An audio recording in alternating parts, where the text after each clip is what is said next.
আসসালামু আলাইকুম বাঞ্জিওয়া, স্বাগতম তোমাদের প্রিয় ইউটিউব চ্যানেল এশিয়া 9170 এ। আমি রিনি। আজ তোমাদের শোনাবো এমন এক গল্প যা পৃথিবীর নয়, আকাশের ওপারে অজানা অন্ধকারের মাঝে লুকানো। এটা শুধু গল্প না, এটা বাস্তব রহস্য, মহাকাশের এমন কিছু সত্য যা জানলে তোমার শরীর কেঁপে উঠবে। মহাকাশ এমন এক স্থান যেখানে শব্দ নেই। তুমি যতই জোরে চিৎকার করো না কেন, কেউ শুনবে না। তারা কি কখনো আমাদের খুঁজে পাবে, নাকি আমরাই একদিন পৌঁছে যাব তাদের জগতে? এইসব রহস্য আমাদের শেখায় মহাবিশ্ব বিশাল, ভয়ঙ্কর এবং আশ্চর্য, আর আমরা তার মাঝে এক ছোট্ট বিন্দু। কারণ সেখানে কোনো বাতাস নেই, নেই শব্দ চলার পথ।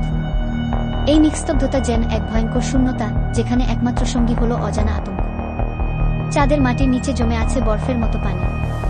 বিজ্ঞানীরা বলছেন এই পানি একদিন হতে পারে মানুষের টিকে থাকার ভরসা। তবে প্রশ্ন হলো, কেন এই পানি লুকিয়ে আছে এত গভীরে? আর আছে এক অদ্ভুত জিনিস, ব্ল্যাক হোল। এটা এমন এক গহ্বর যেটা আলো পর্যন্ত গিলে ফেলে।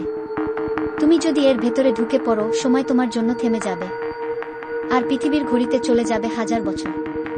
এই গহ্বর কি শুধু বিজ্ঞান, নাকি সময় ও বাস্তবতার সীমা ছাড়িয়ে যাওয়ার গোপন দরজা? এরপর আছে এক রাজকীয় গ্রহ, পুরোটা হীরা দিয়ে গঠিত। হ্যাঁ বাঞ্জিওয়া, ভাবো তো, একটা আস্ত হীরার গ্রহ।